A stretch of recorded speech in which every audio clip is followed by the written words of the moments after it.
What is good, y'all? SUG Game Man. It's your boy Smooth Out Game back with another Pittsburgh Pirates rebuild. No, we've been slowed down on the MLB content, showing you guys plenty of that college football, and Madden is on the way soon. Just kind of finishing up our last little bit of college football here. So make sure you guys, if you are enjoying the content, please hit me with a couple favors. Before we jump into the video, subscribe, hit that like button, and turn that post notification bell on so you guys can know when videos are going live. But as we are winding down the MLB year and getting closer and closer to football season, as it is going to start up here this week, we want to get more and more into that content. So we'll still be going through this, but at a faster pace. And you kind of see what kind of pace we're talking about here today. As you can see, this Pirates team is looking kind of rough, coming off back-to-back losses there against the Twins. And getting into our final week of scouting here, as it's almost time for draft season. I want to get through these new round of players, and really kind of get to the end of the season, because it's looking like it might be all bad. As we have Todd Darth there getting his scouting report finished up, but we're really looking more so at some of these second basemen, third basemen here, like Russell Shannon, who's got good defense, good offense, good vision. That's pretty much the top things I'm looking for. Either give me contact or power, give me some good vision, give me some good defense. Speed, we can care less about, but I'll take it here in this case. A chance here to be at 91 in his speed. Plays first and second. I don't know how he doesn't play any shortstop, especially with that arm strength. Maybe it's more so the accuracy. You also have here Luis Zamora, John Webb, Pablo Santo. He has other possible options here. I mean, Zamora here, great in every category on that right-hand side. The speed is good. The defense is good. Somehow doesn't play short, though, with these great defensive ratings, and comes in looking like it'll be good. Santo here actually does play short and has way less on his defensive ratings, but good contact hitter, good vision. Could be somewhere in the middle of the rounds there at 16 if, you know, some of the top guys get taken. John Webb goes from unranked to 85th on our board. Solid defensively, but doesn't really give you too much of anything else. Has good potential, but I don't know where that potential is going to go towards, because if the hitting ain't it and the defense is the only thing you got, not a whole lot of room to move. Now, at third base, we have Andres Alvarez. We have Alberto Malanca. Not really sure how to say that last name, but Alvarez, he's 20th on our board. Great offensively. Defense leaves a little bit to be desired, but I mean, he's going to give me contact, he's going to give me power, and he's going to give me vision. If you can get good vision with good power, and you got a little bit good contact, sure, we'll eat with that fielding rating at 71. The arm strength is going to look good for a third baseman. Just wish he were a little bit more accurate. Maybe move him into second base instead, even though he has no secondary position. But then there's also Alberto Malanca, who's got pretty much the same kind of build. So got a couple of different options there. At actual shortstop, Brock Veras, who is 56 on our board. So nothing's too special with the beat potential, but he's got good defense. There are a couple other shortstops here that have really good defensive ratings that we haven't even begin to scout at all, because the offense isn't there, which I understand. You know, not every position can have offense. Some of them are just going to be more so centered on it, but I want somebody like this. River Houston, good defensively, good offense. So I want to go ahead and get him scouted. We'll get him up to 100%. He doesn't have potential, but he could come in MLB ready. So that's our last round of scouting. We'll go ahead and simulate all the way to the draft, where we go 4-2 over our next 6 here, taking the last one in Minnesota, winning the series against San Diego 3-1. As we won this first game 11-5 here, or I should say the last game against the Twins, as Patrick Robert getting a home run here in today's game, getting a little bit of action off the bench. Johan Oviedo getting a decent start, giving a 5 earned in 5 innings. But we had plenty of offense to go ahead and back that up. A 4-0 shutout the next day by Dustin May, showing why he's putting up them ace numbers. Santander and Johnson this time getting the 2 homers. Then we break that win streak up with a little loss to the Padres, followed by a 7-3 win here, which we really capitalized on our hits, getting 7 total today. Cruz and Hayes getting their home runs, but Hayes getting 4 RBIs. You see in the 8th, we got 5 total. So probably a good chance that there was a grand slam there that gave us the lead there to win that game. And of course, before you get into the draft, you got to go and complete in the futures game. And one of our former prospects who we traded away, Edgar Collado, traded him to the Phillies. He's actually here in this futures game as well. But you saw Josh Worth is in it, and he's the only player that we actually have competing in the futures game. So I wanted to focus on and highlight him, as he could be somebody that comes up in the outfield. You know, we're progressively looking for those outfield spots. You know, Brian Reynolds' bat is good, but his defense is left to be desired. And it's kind of same thing with Santander on the other side. And then it's the exact opposite for both of our center fielders right now. Both of them have really good speed and defense, but bad bats. So we don't have a complete outfielder yet. Could Josh Worth be that first one?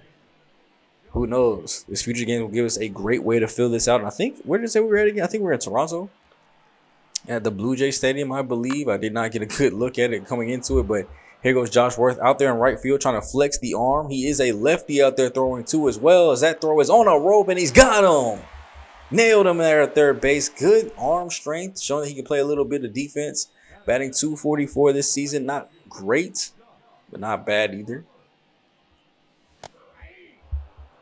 Swinging underneath that one. If you guys remember this, Daisuke Ka. If you guys remember, he was on our draft board. Somebody I wanted to get as a starting pitcher a while back, but they ended up getting him. And that was a great dive there by the third baseman, taking away a sure base hit down the line. Coming back here in the bottom of the third with runners at first and second for Worth. This time facing off against Houston Deal. As he's swinging through these first two and then watches that cutter up and away. Hitting 94 with that is hitting 90. Was that 96, 98, 96 with that four seam? 2-2. Almost getting hit on the shoulder with the 96 heat. Comes back 3-2 and watches that one downstairs. Way to work back from an 0-2 count, showing good patience and plate vision, which we're definitely going to need more of at the MLB level. We need to be getting more walks to get guys on base more often. A chopper over here to second. As Josh Worth doesn't have much speed. I mean, it's at 80. So, I mean, it's pretty good. At least good enough to still play some center field. So, if we can get that arm strength and bat, maybe he takes over for center for us. Let Herbert Bill take over for one of the corner spots. And then there we just find somebody else just kind of filling the gap on either side. Line drive over to first base is easily taken care of, though, as we're going to have to go to the bottom of the fourth now. Still a high-scoring game here with a lot of these younger prospects. The pitching is not looking too good, as I thought that one might have just squeezed down the line for us. For Josh Worth to get his first hit here in the Futures game. At least he's been on base and hasn't been completely held hitless, as that ball's going to go deep out the center. Showing good vision, good strength, though, to kind of push that, try to force it out there. Now, he was only able to get those 3 at-bats, so an 0 for 2 with a walk day. Didn't come around and score, but, I mean, he showed a lot of good things, a lot of positive things, and a lot of things on defense, too, as well. Y'all know we only showed 1 there, but he did show good reactions time and everything.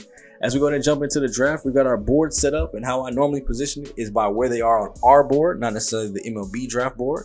So, number 1 on our list here is Russell Shannon.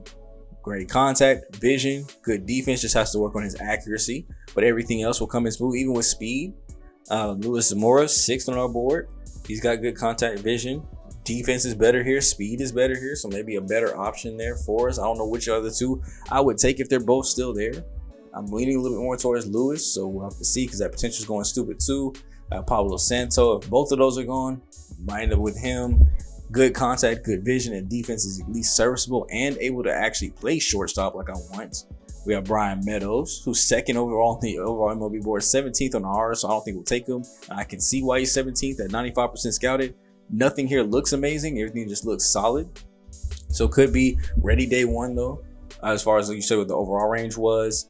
Hank Freidenberg, 18th on our board. He looks like he could be somebody, if we get lucky, ready day 1, but good contact and great defense out in right field. So I would honestly probably take him over Meadows anyway. Andres Alvarez at 20 at third base. We already know about his good offense and okay defense. Somebody to pick with our 2nd first-round pick, most likely. Roberto Sanchez, another option there in left field. So he's got good contact, good power versus left. And the vision is there. Just the obviously fielding is a little bit worse. So he'd probably be kind of like a Brian Reynolds replacement exactly. Marco Vasquez, 25th on the board. Not really great potential or overall, but contact is there. This gives us a 3rd outfield option if we need it. Alberto Malanca, he's got really good contact, power, vision, and he's good fielding and strength, just not accuracy. John Webb, same thing there. He's missing his accuracy and has no hitting ability, but it just could be a late round pick for us since he's not ranked. Kenny Linetzko, 90th on the board. Everything I see here is either green or blue, so this could be a great 3rd round pickup, 2nd round pickup here. It's a lefty, 19 years old. Now the potential isn't there, the overall is. So maybe somebody else that could be MLB ready just off rip at 19. So we'll have to see how the draft process falls here, as we have our top 3 picks. You know they're going to do them flashy. The Blue Jays take up Miguel Francisco to go ahead and be the number 1 pick in the overall draft. Number 2 goes to Peters something. First baseman going to the Oakland Athletics. He was number 1 overall prospect in the whole MLB board. Number 2 prospect, though, Brian Meadows, ends up going to the Rockies here at number 3. So sliding back 1 spot. but he does get taken and is off our board, so we don't even have him to consider, which, if we're being honest, I have a lot of other options that I did like that I didn't even think we considered. Now, by the time it gets around to our pick, though, if you look at our board, the highest one left is Luis Zamora. As you see, Andres Alvarez, Russell Shannon, and Hank Friedenberg all end up getting taken, actually back to back, as the White Sox take Alvarez here. So we'll lose out on this great offense and decent defense. Hank Friedenberg there in the outfield actually was the one that we wanted probably more so than Meadows. We'll have to say goodbye to that good defense and okay offense with that 98-97 contact potential. That man is going to be an on-base machine, averages over 300 incoming. And then obviously Russell Shannon too at second base.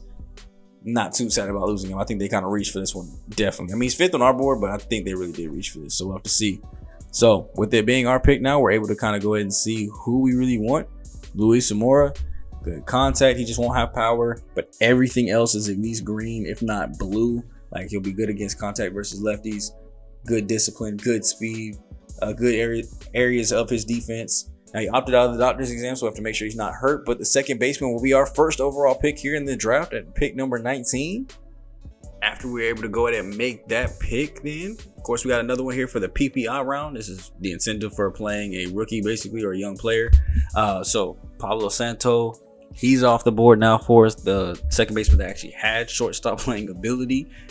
Roberto Sanchez out left will now be gone. I guess not too much misses. The defense wasn't really there. Great contact hitter though, so much high upside there. Marco Vasquez is gone though. Defense average, contacting really high. You know, one thing we struggle with is high averages on this team, so it would have been great to get some of those high contact guys, especially in the outfield, to kind of take over Reynolds' role, because he's been doing great hitting for good contact. But that leaves us with 3 guys left on our board here for our second pick. Alberto Malanca, good defense, great offense. At 18 years old, throwing right-handed, but batting as a lefty, getting another lefty bat to our lineup here could be a very good option for us. B potential looking like overall looks like he might be at least close to MLB ready. So yeah, I think I'm gonna go ahead and take him, because the other 2 options too were very low on our board as far as like in the 90s, and then obviously unranked on the MLB board. It means I can kind of chill back and wait for a little bit longer on that. So we go with Alberto Malanca here, the third baseman. Jumping ahead to our second round picks here, we have now a lot more people on our board, because now I've started to add the relievers that we scouted onto the board, some of our starting options. But here in the second round, I'm still looking to possibly go with another option here in the field, like John Webb. High potential, getting up close to 95, but Kenny here just solid all across the board, and he's going to come in solid too across the board. Great defense, great offense. Didn't see a problem with him at all. So he's going to be our next pick here. I know he's 83rd on the MLB board, 90th on our board. He's going to be the draft pick here. It could be MLB ready, could make a huge impact on the team next season. You know, right field spot we're looking at, we're getting older over there with Anthony Santander. Now coming into this next round, we finally go with a reliever here. Jesus Reyes had some of the best, at least per nines, that we saw of anybody still left. You know, here you can kind of be hit or miss. You don't have to necessarily be a high overall to be good at reliever, and reliever depth is something that we were missing out on. Come right back into the field and pick up John Webb. You know, he's unranked, so of course we're going to go and take him when he's high up on the board. Actually better than apparently Kenny there, and then actually has good potential here with 79 to 95. Then we're going right back to our reliever depth here to go ahead and finish out the rest of the draft, kind of choosing between who we want here as far as what good per nines I'd like here. Julian Segura was a good option here for us with the high potential, just low overall, and he is going to come in. It looks like injured too as well, which is great, but I mean, he's going to be in the minor leagues. It's not like he's coming up to make an impact today. And then we follow right back up with Peter Diaz, who we were trying to decide between anyway. We ended up being able to get both of them. Has a high overall as well. This one's actually healthy, but could come in at a lower overall. See the potential going to 31. And then in round 6 with our just very last pick here, another reliever that's unranked, but found his way onto our board. Moved up pretty high, had pretty good potential, pretty good K per nines, or per nines in general, not just K per nine, but Brian Montez. He'll go ahead and join the squad too as well. So 3 relievers here to go ahead and end out the draft. After we went really heavy on that fielding, and I'll basically kind of end the draft for us here this year. 2027 first year player draft is over. And as I said, Julian Segura does have an injury that could affect long-term potential and current overall rating. So to see if that actually, negatively impacts that. Is he going to be somebody that stays on his team for long? Is he going to be a single A warrior that plays only as a single A for, who knows how long? But of course, we're going to come back into the regular season, get us into All-Star Weekend here, where you can see a 9-3 victory against the Philadelphia Phillies as Cortez hits a double. Davis hits 2 home runs and 4 RBIs. Paul Skeens 6 innings, 2 earned, 6 Ks, getting us up out of there with a great victory despite giving up a lot of hits across the board. Great job by the bullpen, and we finally get to All-Star Weekend, where once again we are not playing in the home run derby. So far, I only had one of these. We didn't even make it that far in it, but it was Pete Alonso. Surprisingly enough, I was surprised that we weren't having more people in it, but Cortez and Santander both tying at 6 right now with 23 home runs did not slide in. So we go check the All-Star roster to see if we have any new faces other than Henry Davidson here. And there's already a trade here with the Reds and Cubs trading into the division. Christopher Morel going to the Reds in exchange for Connor Phillips and another prospect there. Now, as we can see with the rosters here, Nestor Cortez Jr. making his way into the roster, but he's pretty much the only person that we have there. And as we look at the hitters, Julian Cortez making it in there.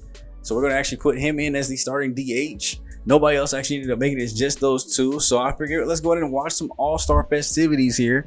And since we don't have full lineup of team, and it's not just one person where we can player lock, I'm just going to let this go CPU. We're going to rock out and see what our two guys got. So Nestor Cortez Jr. getting the start here for the American League. He'll only play like the first 2 innings. So, it's not like it's that huge of a deal. But he will start off his day with a walk here to Jose Ramirez. As at first I had forgot to switch it over to the CPU for the CPU. So that's what led to that inevitable walk. But he's going to come back here with Steven Kwan. 0-1. Chops us on the ground. Base hit into the outfield. And then fumbled by the left fielder. I thought we supposed to be all-stars out here. We can't be making defensive errors. How did you get here? Juan Soto up to bat next. This American League roster is looking kind of nice. Batting .325. Let me get a power hitter that actually gets for over 300 average. And this team will be taken to the next level. As this one is popped out to left. That'll go. I don't know. We'll have to see if we regret that, because Juan Soto was available there in their first first year of the series, as we get the strikeout there called on the inside legs. But instead, we decided to not use it on him and kind of keep our draft picks while we're still trying to build our team up, because we would have had to match they had the qualifying offer put out. So if we signed with him, we would have lost our draft pick. Corey Seager next up, as Cortez is still, he's looking sharp. That's one thing about this All-Star game too. Playing against the top talent, so you get to see what they're like against some of the best bats in certain teams' lineups, because you're facing a good bat every single time. So are you going to be able to hold that down, pitch well against it? It's obviously a good look here, especially as we get to the postseason. Will Nestor Cortez crack that rotation? We might drop down to a 4 or even 3-man rotation when we get up to that postseason time frame here. This one's going to get chopped on the ground. That will be thrown off. So just as quickly as they got 2 guys on, we do 2 as well for Julian Cortez. 23 homers, 69 RBIs, and 832 OBS, 272 batting average. You can see the numbers right behind his head. He has definitely shown out for his 2nd straight year. I don't think he made the All-Star game last season, but well deserved this year. He actually made it as the #1 voted DH too. I think he was like 4th in first base votes, ahead of Pete Alonso, or 3rd. One of those two, either 4th or 3rd, but he was ahead of Pete Alonso. But was #1 voted in DH voting. Now, unfortunately, he does not do what the DH is supposed to do. He strikes out. But we'll go ahead and keep things kicking here with the NL just to see if we get a run across here. And that's going to be the double play by Ozzy Albies that they need. And who remembers this guy here? Vladimir Guerrero helped our Tigers out tremendously in last year's rebuild. This time helping us out again with a nice fly ball against Cortez. Julio Rodriguez, who I wanted to acquire but have not had the draft or the trade capital to go do. And then Gleyber Torres, also a Tigers warrior here. Watching that pit on the ground was Witt Jr., but Torres is coming up to try to make something shake here, and he absolutely does. Showing exactly why he was on that Tigers team for us when we went and grabbed him like we did. If you guys haven't seen that series too, by the way, let me know down below if you guys watched that whole series from episode 1. I think we finished up at like 50 or so. Let me know if you guys watched that whole entire Tigers rebuild series. Which one do you think is better between that one and this one? Which one did you guys enjoy the most? We probably spent, obviously, that series was way more exciting near the ends of those seasons, but we'll have to see how much more exciting this one can get. coming back up to at least our bats as Cortez made it through his 2 innings strong. So he's obviously out of the game now at this point. Didn't allow a single run, which is great. The National League even has a 1-0 lead here. And it actually leads up to us getting into Julian Cortez's second at bat of the game with a runner at first base, 1 out, chopper on the ground, and that's going to be fumbled at second base. The throw over got both of them. That was a great flip there. Quick throw down. Honestly, if Cortez was just a little bit faster, he would have been fine. But that 20 speed is, boy, looking more and more like Prince Fielder every day, even with that stance too. But he's got a great 3-2 count here as we're in the bottom of the 6th. Game is now tied 1-1 as Garrett Cole's on the mound for the American League, and that's going to be a liner. Working his way to a full count now, 3-2. Pitch number 9 from Cole, popped up. Center field. He'll just move to his left a little bit as they're going to glove that one in. Pretty deep park here, and that'll basically kind of do it. You see Torres hit a 2 RBI double, which is all the American League needed to go ahead and take this victory 3-1. So it does suck. No victory here for the National League side, and no real big stats, at least for Cortez. Cortez, but like I said, both of their last names are Cortez. But Nestor Cortez ends up having 2 strong innings of work and getting through it cleanly. Now, what we're mainly focused on here to go ahead and get the episode done is wrapping up our signing of our draft picks. So we simulate both games here and split the first 2 with Miami. And it's the first time around we get to look at some of our guys here. So we're looking for the guys with the highest percentages that we can go ahead and sign. And the goal is to probably try to offer at least everybody at least 1 contract here because everybody's above 50%. So seeing some of the guys with the highest interest, we can go ahead and get out the way. Got 3 guys here all at 70%. So Jose Reyes, you are up first. The 2nd round pick or 3rd pick of our draft class here. Only wanting about $670K, so we'll offer him the lowest I could go, which was $754 for his draft position. So he signs. Julian Seguero, a 4th round pick, wants $497K, and we offer a little bit more than that, but he's not going to accept it. And then Brian Montez, we offer exactly what he wants. The 6th round pick also not accepting. Luis Zamora wants $2.1 million. We'll give him $2.9. He will go ahead and sign. So we'll welcome our 1st overall pick of the draft class there to come on in. And then our 2nd pick, Alberto, will not be interested in the terms. So first round of signing, we get 2 guys to go ahead and come to the squad. And that's just about it. Here we have a 16-4 home run. What the heck just happened? Then Dustin May comes right back out with the next day with a complete game shutout right before we got to go sign these guys again. But a 4 home run game or potentially for Pete Alonso. We win 16-3, 21 hits as a squad, 4 by Pete Alonso, 5 for 5. Tamar Johnson with 4 RBIs, 8 RBIs for Pete Alonso. O'Neal with 2 hits, Hayes with 2 hits, Davis with 2 hits. Alonso was the only one hitting home runs too, which is crazy. So everything else was just hits all across the board. And then you come back the next day, we get a 7-0 shutout with 15 more hits. Reynolds 4 for 5 day, O'Neal 3 for 5 day. Tamar Johnson and Henry Davis both 2 for 4 days. To add on to that, Pete Armstrong and Davis both hit home runs as Davis gets the 4 RBIs. And then Dustin May, 4 hits, 8 strikeouts, only 2 walks given up. Finally got that ERA below 4 as we go back into signing our guys here. This time Alberto still not satisfied with us giving exactly what he wants. Same thing here with Brian, giving exactly what he wants. He's not taking it. Peter Diaz does sign his deal as he's on the squad. John Webb, giving him almost $200K more than what he wants. And he's, of course, going to accept that one with the swiftness. Julian Seguero, offering him exactly what he wants. He accepts this time around. Kenny, accepting his deal. So there goes 4 more people accepting their deals. We're down to our final 2.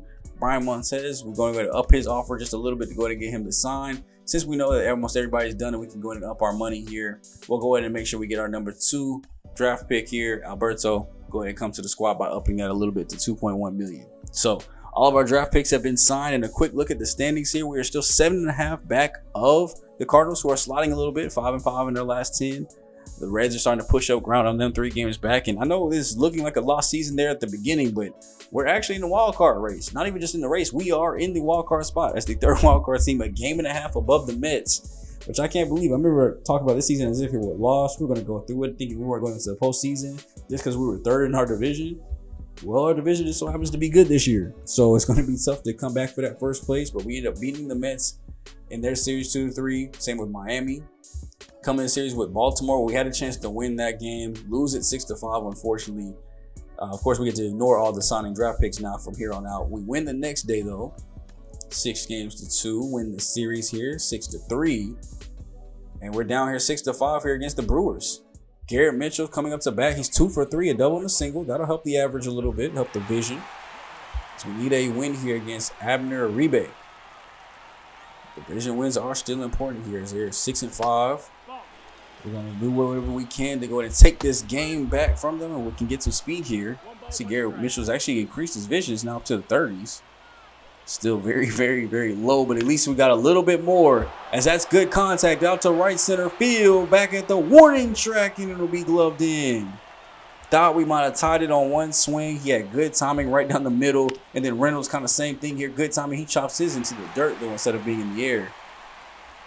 Might have learned what was best, because them flags are waving, though. Waving to the left, though, for sure. So can Cortez maybe get some power lofted here as that one gets chopped off the mound right over to second base.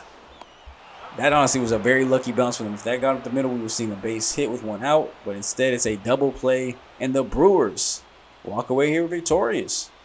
Able to go ahead and take care of a dub here against the Pirates. Let's see, the loss goes to Jordan Hicks, 2 2/3 innings there. We gave up those runs late. Looks like had a decent start, 10 hits as a team. Tamar Johnson's 5th triple. Garrett Mitchell's 7th double. Alonso 17th. He's up to 60 RBIs now. And Jared Jones, 5 innings to earn. It was a great start, but Hicks, poor outing in relief. And just like that, we end up actually winning the series still against Milwaukee, though, winning the first game after a 3-game winning streak, losing and then winning again. We come up to these games against Colorado. We're here. We are tied 3-3. Santander actually gets injured in the game, so we're going to have to stop and see what we can do about that. We do pick up the dub, though, 4-3. And now we're only 4.5 back of the Cardinals, as the Reds are a game and a half back, and they're 4-6 in their last 10. The Cardinals really sliding. We are 7-3 in our last 10. And it's now 3 games up above the Mets and closing in on those top 2 spots. But with Santander going down for at least a little bit, I just wanted to check in over our guys that we could have replace him in the outfield. Of course, that would be, Garrett Mitchell is an option and David Snyder. Mitchell's hitting better against righties at 248. Snyder's hitting 176, which is pitiful, but 426 against lefties compared to Mitchell's 242. So Mitchell's more, kind of average, hitting equally both sides, but yeah, we're definitely going to have to make sure that we put in David Snyder against lefties. So I'm moving the lineup around too as well. O'Neal Cruz, who's been hitting pretty good all season. We're moving up to 3, letting it be Cortez, Alonso, and then Hayes, Mitchell. And then against lefties, kind of a similar thing here. We're going Cruz, Alonso, Cortez, and then Snyder, Hayes. So it's just kind of shifting up that 3 through 7 roles just a little bit there with the movement of Santander. And then, of course, we'll get him back here soon, so not even too stressed. It was just a limited couple-day injury, and then we'll switch everything back to normal. But ending out the month of July here, looking for things that we could possibly trade. I wouldn't know what to do. Our average, we're 6th as a team. Hits, we're up there in the top 10. Home runs, we're at number 4. So we've got average, power. Our errors here recently, you see ERA, we're at 4th, so don't need pitching. Fielding percentage, I just wanted to check to see. Looks like we are not in the top 10 or 15. We're at 22nd. So I guess the only thing you can say we get better at is defense, but if I got to sacrifice offense for defense, I'm not doing it. Plus, we're on a hot streak right now, so I don't think anything needs to mess up the mojo. We've had a great month of July, which go ahead and simulate to the end of it, which we get a 12-0 victory. There goes the offense showing out yet again. 20 hits as a squad, 5 for 6 day by Pete Crow, 3 for 6 by Reynolds, 2 hit days by O'Neal, Julian, Henry, 3 hit days for Hayes and Johnson, 3 RBIs coming to Cruz, Armstrong, and Hayes, with 2 more to Reynolds and 1 to Davis. All the way up and down the lineup, we were just fantastic, including 4 walks too for Pete Alonso. I saw that. Cruz and Hayes, the only guys that hit home runs today, and Dustin May, another 8-inning shutout performance. So he's great. Now, of course, with the month of August coming in, that leads into contract extensions and talking about guys that might have earned theirs. Yohan Oviedo, I think, has earned a good extension. Same with Paul, Jared, and Jackson. Maybe we'll probably let go, but Paul and Jared, Paul, longer term extension. Jared, maybe like a 1-year deal to keep letting him grow. As far as our bullpen, I think a lot of these guys are most likely going to get signed back, especially Jordan Hicks, maybe a 1-year deal. Jose Leclerc and Alexis Santos. Santos, I think, has earned a long-term contract. He's done great. Leclerc, outside of the save role, has not been good, giving up the same amount of earned runs in 30 less innings and more home runs in a set of roles close to closer role. So he's definitely not treating the two the same, so he might be gone. Catchers are pretty much solid. First base, Julian Cortez. I mean, this is 2 years he's proved it. I think he needs a big contract, or at least get him cheaper than what he would be if he is open market. Pete Alonso, I think this is the last year we let him play. They're both the same overall, so I think he officially took over that first base role. Tamar Johnson's getting signed back, of course. Herbert Beal is going to get signed back, of course, for no big deal. Here's the interesting part. Our center field, Garrett Mitchell, is not putting in what I thought he would. I mean, I thought we'd get closer to at least that 15 to 20 home run mark. I thought we'd get at least an average close to 280, maybe even 270, and I would have been fine. But he's not performing well, and his potential's gone down to a B. Pete Crow is still yet to give us a decent year, other than the first year when he was switching between both teams, where he was 300 with the Cubs and then switched over here and hasn't been good since.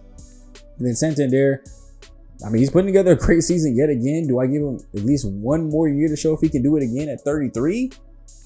I don't know, but he's definitely earning me questioning it. If there's not another right fielder on the market, we might have to make something shake with that. So we got plenty of time to think about it. The month of August is not going to be easy for us. We started out with the last game against the Rockies, who are booty cheeks, but Philly, great team. The Cardinals, first place in our division. The Reds, second place in our division. So we're definitely keying on those two series. But the White Sox are a good team, or not the White Sox, but the Red Sox are a good team. The Rangers are a good team. We play the Cardinals again later in the month. September will get a little easier. A lot more teams that are under 500 to kind of ease out the season. But I mean, this month we basically got the White Sox and Cubs. But outside of that, those 6 games, or I guess Athletics and then Rockies, so 8 games. This month is not going to be an easy month for us. August is going to be crazy. Now, the next month, we have the Nationals, the Guardians, the Mets, the Cubs again, the Royals, the Brewers. So September, we should be able to bounce back. If we can survive August, give me just like a +3 month as far as win-loss goes. Give me a +3 month and we'll be straight. Now, of course, we got to look for possible call-ups. Rob Key could make his appearance back up. Herbert Bill, 9 home runs, batting .262 since being down there. Luke Brown, batting over .300 since being down there. They're performing very good and could see their ways coming back up to the show. Kyle McCoy is actually doing pretty good here on the bench. I need to make sure I put him back into the lineup. As far as AA, is there any guys that look like they need to make that move up? Willie Smith, 300. Diego Nunez, over 300 and a 72 overall now. He's seen great development down here at this level, and we might have our shortstop already on roster because he's playing. The only thing he need to work on is his arm and arm accuracy, so his defense needs a little bit of work, but offensively, he's ready to go, I'd say, or at least close to it. Now, as far as pitching, are there any pitchers ready to go? Tom Jew, looking very good, 262 average, up to a 70 overall, 88 Ks. Ray Felix, he's even doing good despite the deep potential and everything going down. He's on fire right now. Ronald Reyes, Ernest Munoz are kind of struggling. David Nunez is looking pretty good at 2.72 at ERA. Seeing tremendous boost to the K per nines. I don't know why I keep saying K per nines, to the per nines. As the bullpen looking okay too. Mike Gallegos needs some help. Anthony Burgon could see his way up to AAA. 0.99 whip, 2.24 ERA. Same thing here with Phineas Del Bona Smith. Nick Bombwaski. A lot of guys actually here down in the bullpen looking kind of strong, like they could make that move up to the AAA level. Now, AAA wise, Xander Muth, 281 ERA is not looking pretty bad. 1.27 whip here for Jackson Wolf. Aiden's looking pretty good. It's up to a 74 overall now. Seeing great development here. Might just let him finish out the season here though, instead of bringing him up. Keep developing. That 2.37 ERA. And then James Espinoza, 3.6 ERA. He's seen great development too as well, right behind him. But that bullpen is not really looking the best. I mean, it's Colin Holderman, Jose Hernandez, of course, who we've called out before, and both of those guys. But we'll have to see what move we make. Maybe one hitter, one batter. Only time will tell. But now we are officially 3.5 games back with 2 months left to go. We're going to focus on that Cardinal series. We're going to focus on that Red series. When the end of the month comes, we're going to refocus back up on that Cardinal series. And we're going to see, man, do we take the division back after not being at the top of the division all season, being actually at the 5th and 4th spot for most of it? Have we done enough, or have we finally hit our stride enough right before the postseason, too? Mind you, we're hitting stride at the right time to take back over this lead, take our division back, maybe even get a first round bye, and make a run at the World Series. So if you guys think so, leave a like, comment, and subscribe on your way out the video, man. If you guys are enjoying too as well, turn that bell on so you know when the videos are going live. This series is up every Wednesday right now. We're doing the college football on Monday and Friday.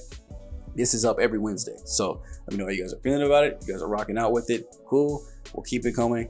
I hope you guys are enjoying. It's me, boy, SGG, aka Smooth Got Game, aka GM Smooth. I'll catch you guys in the next video, man. I'm going for the day. Later.